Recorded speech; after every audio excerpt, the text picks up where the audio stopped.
Welcome everyone to the second interview for Flambeau Noir, the International Left-Hand Path Conference 2017. Today we have with us Dr. Lloyd Keane. Hi Lloyd. Can you start us off with a brief little introduction about yourself? Sure. I think relevant for the conference would be my esoteric background. Mm-hmm. So I'm currently a third degree or a priest in the Temple of Set. And within the temple, I'm a master in the Esoteric Order of Beelzebub, and I'm a šēmi pirišti in the Order of Tiamat. The areas that I find most interesting to research are applications of art in initiation and concepts of creativity, imagination, and dread, or what the Mesopotamians would call melamu. Academically, my background's in religion, and my PhD's in Psychoanalytic Studies. So I was obsessed with Carl Jung's theories for a lot of years. I'm over that, but I still like him, so that's okay. Good. So it quickly comes up and comes to mind, what do you consider the defining aspects of the left-hand path, and how do you differentiate that between, let's say, the right-hand path? I tend not to do the differentiation game because it usually comes down to definitions, but for me the left-hand path is synonymous with psyche-centric. So my interest is looking at the psyche as the individual, as the ultimate arbiter of value and meaning.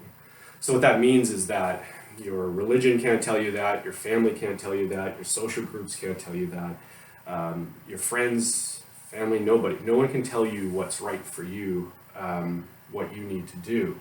The problem is that most people who assume they know who they are and therefore do whatever they want to do, haven't gone through that process of disidentifying from all the things that have conditioned them. And so one of the greatest attributes, difficulties, aspects of the left-hand path to me is antinomianism. And I would define that as going against the norm, whatever that norm happens to be. So if it's social norm, not in the sense of doing it just because it's fun, and it is, but you would do it because it's necessary to make that space to become who you are.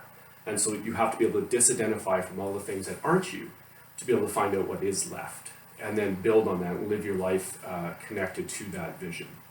So the discussion of left versus right-hand path is really one of where is that ultimate value. If it's in something other than you, you could argue that it's right-hand path.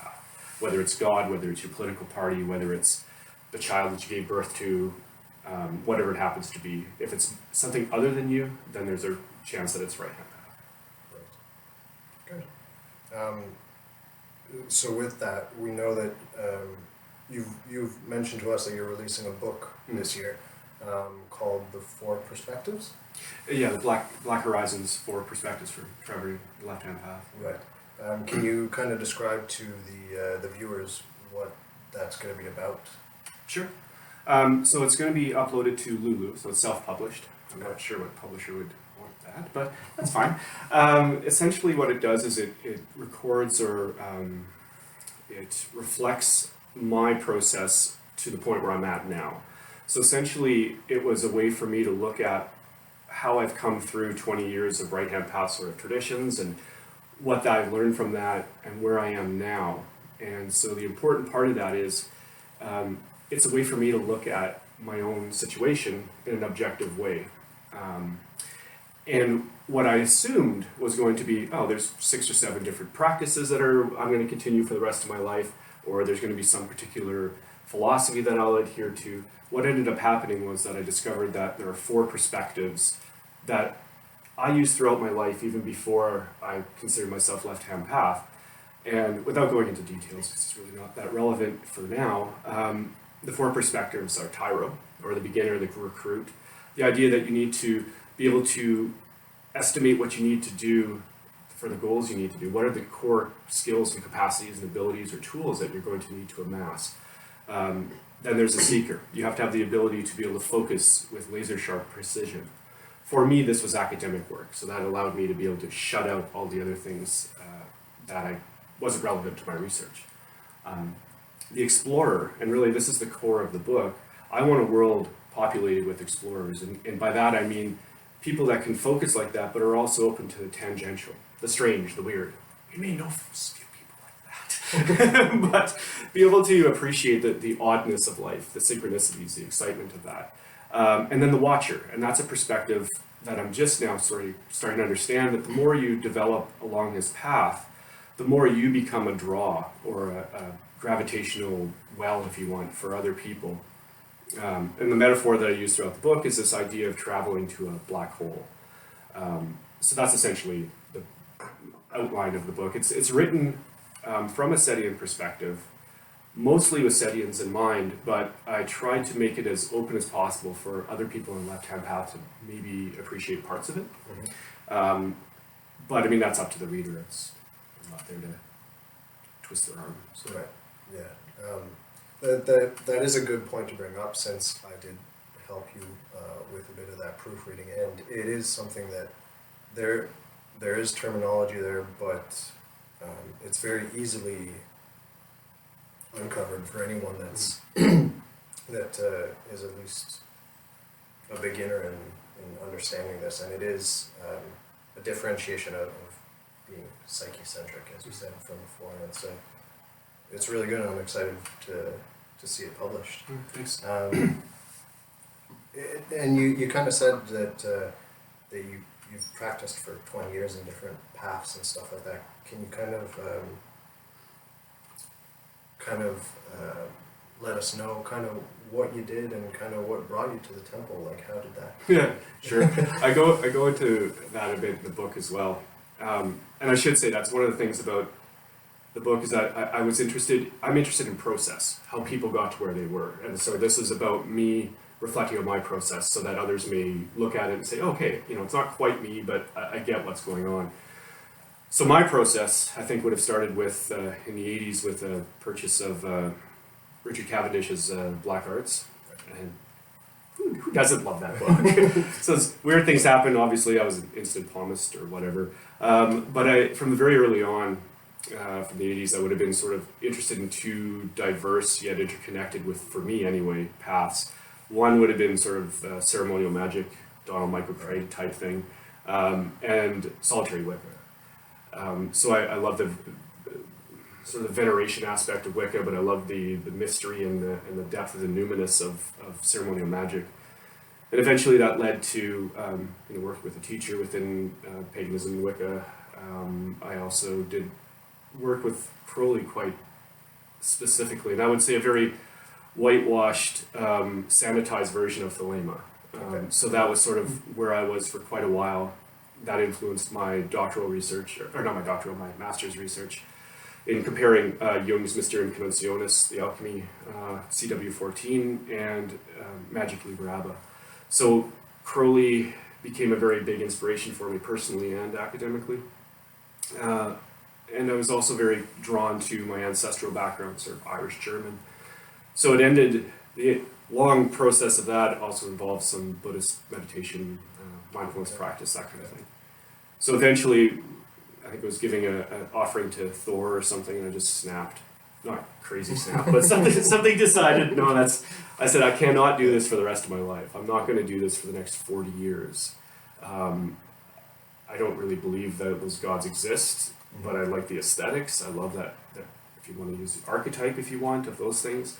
But it wasn't something I could see myself continuing. And what ended up happening was existential, angst sets in. What am I going to do with my life? Yeah. Spent so much time doing this. And so it came down to, I better go to the other side. Maybe they got stuff. So I looked at the Temple of Set website, and I had no idea what it was about, but it was kind of weird, because at the time it was a 2001 monolith and a quote from Plato. And I thought, these dudes have something going on. So I just filed in the back of my mind, but eventually I just had to apply. And then I tore up my application. I thought, I can't do this. And then I applied and actually went through with it. And that was around 2009. So. Cool. All right. So what inspired you to start writing the Black Horizons perspectives? Okay, so I have to start by saying I don't want to come across as being offensive in any way, shape, or form to any other person that's written something on the left-hand path. Okay. However, what inspired me was the fact that, to me, there are so many uber dark, evil, mystical tomes out there of, one more book on the Tree of Life from the reverse, one more book on 50 different demons. And again, like I said before, to me, process is really important.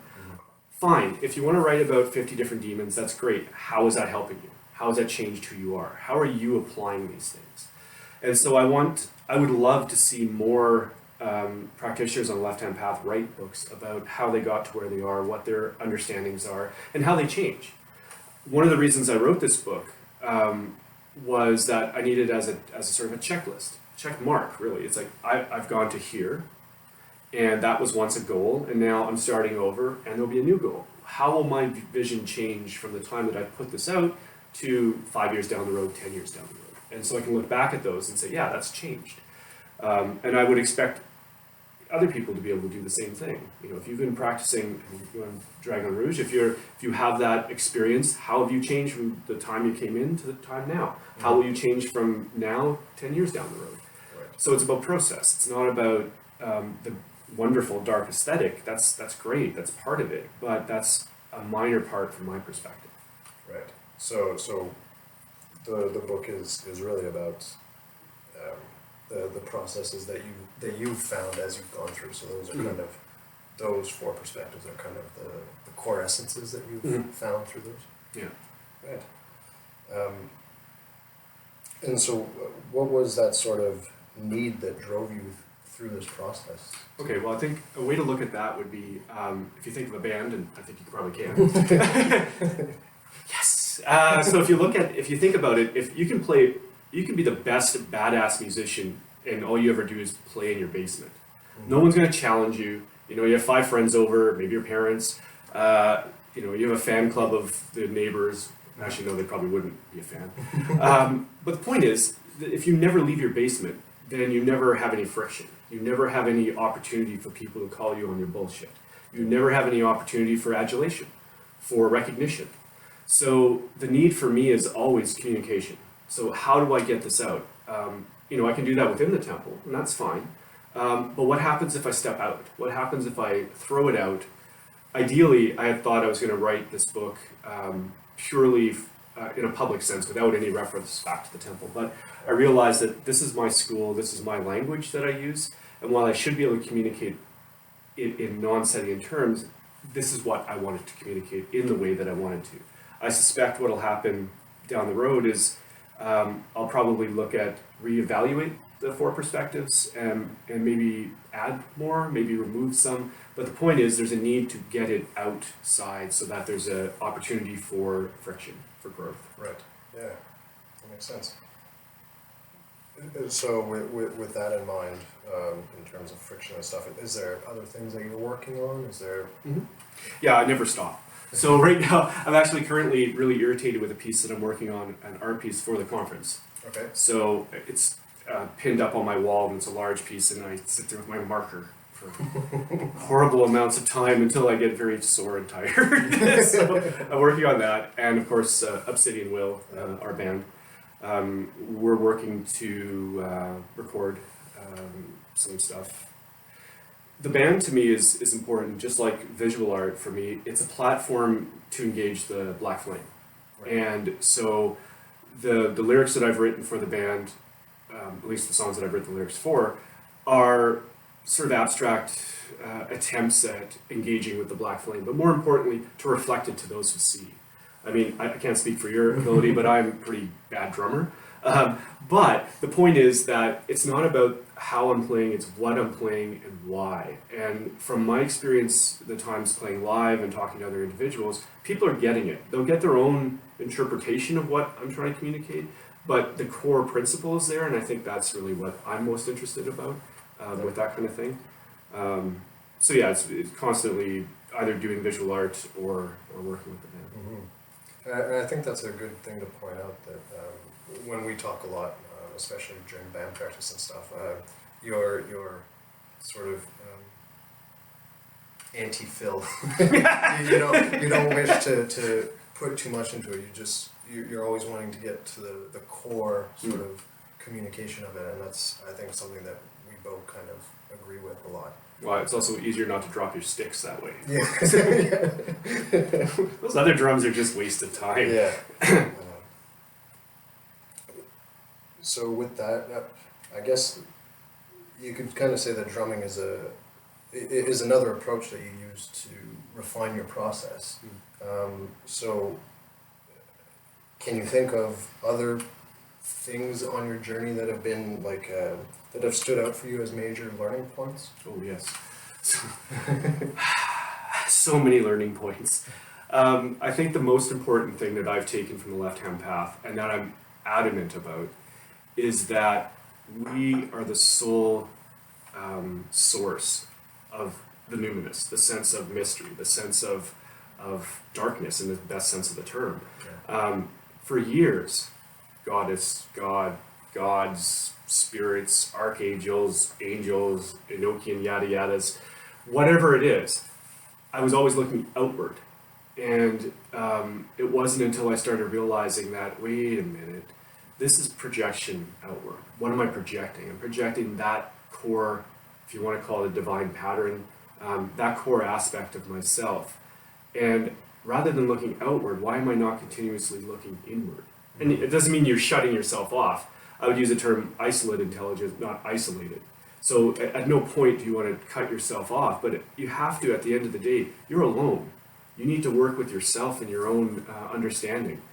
And to me, that is the most important lesson that I learned, was that it's not about going outward, which is why I'm dubious about, goetic thing, if there's an obsession about demons and spirits, that kind of thing. Just maybe these exist, but at the end of the day, it's not relevant to me. Right. What's relevant to me is me, and I have to understand what that actually means. So that's the process that I would work through. Yeah, and understanding yourself, I guess, as well, Mm-hmm. in that process. Yeah. So this gets a little bit bigger, but what do you think evil is? Like, how is it present or prevalent in society, religion, different core aspects? What is that something that kind of made you look at this journey? I don't posit some kind of ontological entity that's evil or some energy floating through the universe. It's not like there's a Sith master sucking in all the evil from the universe and channeling it. Maybe there is that. But for me, evil is ignorance. So ignorance to me, and we're all ignorant. Like, no one is not ignorant. There's always something we're going to be ignorant about. But the important factor comes in to understanding how we are wrong, like our perceptions. So political processes or politics in general, people often react in an emotional way. Not to say that there's anything wrong with emotion. We need it. That's where indulgence comes in. That's a very beautiful factor of human life. But if that's what our default is for understanding reality, then that's a problem. Religion's the same thing. If you can justify cutting someone's head off based on what a book has said, written by somebody else, let's not even go about the divinity aspect, but written down somehow by a human hand, then that's ridiculous. That is not reasonable. That is not rational. That is ignorant.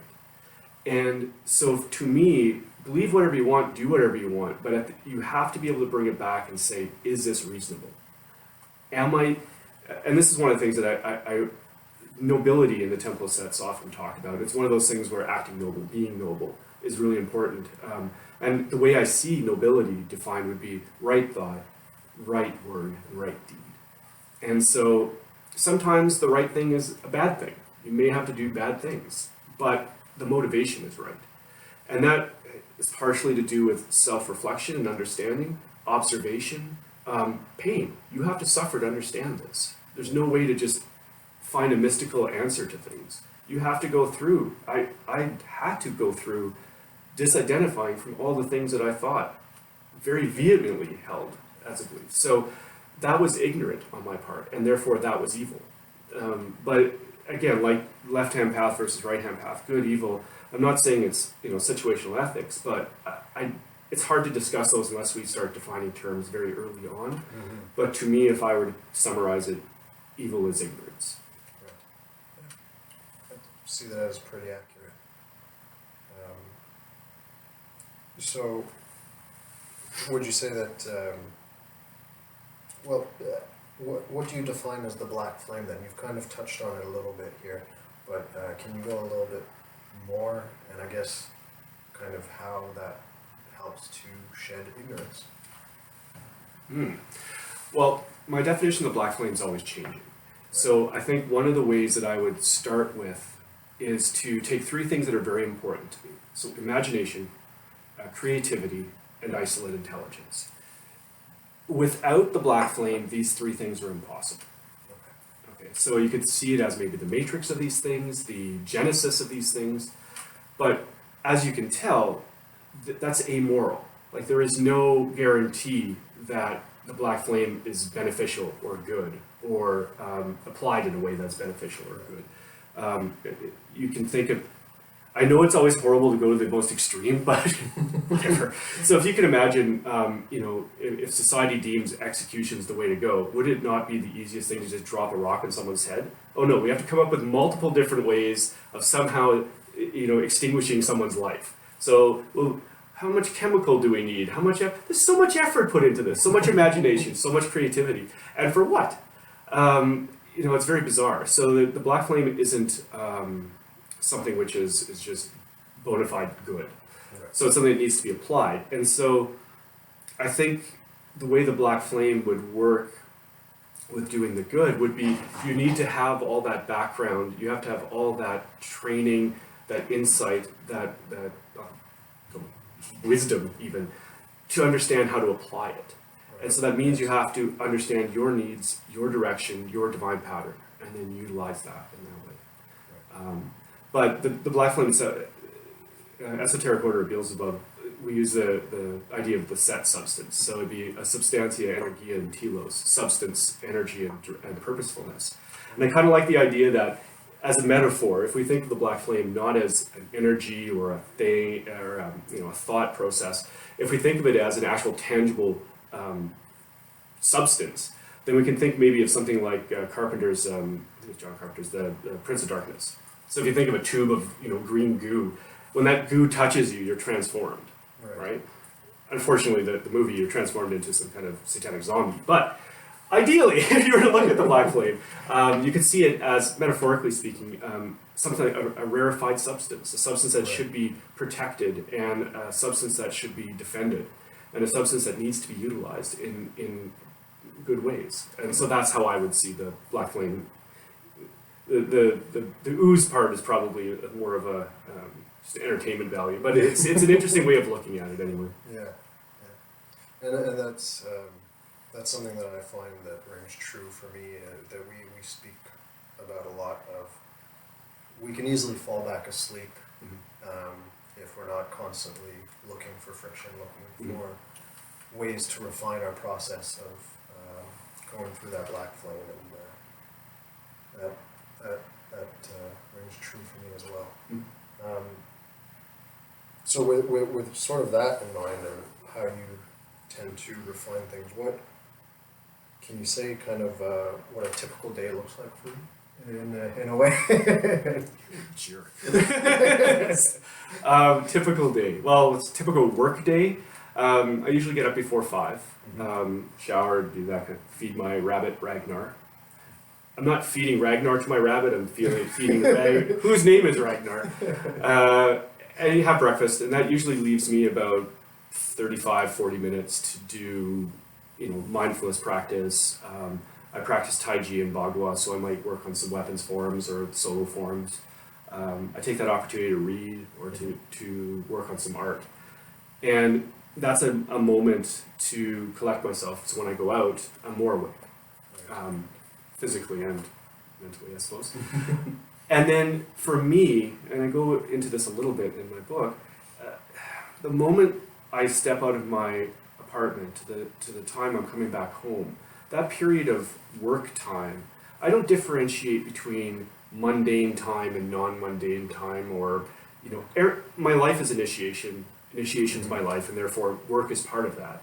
So every moment, every possible engagement with people along the way is an opportunity to be awake, an opportunity to learn something about myself, to learn something about another person, to work on communication skills, and just find traces of runa, of mystery. Where is that pull? I need to be aware of those things. It gives me time to contemplate as well. So no matter what I'm doing, I'm always doing something that's initiatorily viable.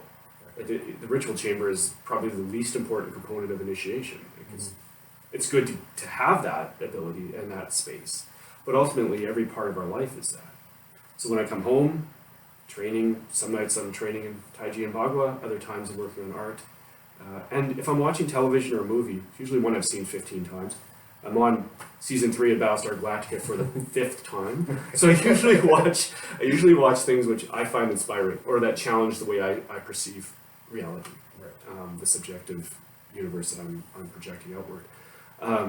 So I don't, the newest fad, I have no idea what all the kids are watching on television, I have no clue. But all that to say is that I enjoy that aspect of socializing. Of course, I've fewer and fewer friends. I like to keep things small and intimate. I don't want to waste time with things that aren't important to me. And so that sometimes puts people off, but whatever. And of course, band practice. We always have to have band practice. It's very important. It's the only way you can improve. So yeah, essentially my life is my initiation, and of course part of that being part of a particular school, I'll spend on average an hour a day in communications, email, whatever, with different people in the temple and that sort of stuff. Sometimes that can be multiple hours if there's Skype meetings involved, but whatever. So this is the last question, and not so much a question, or more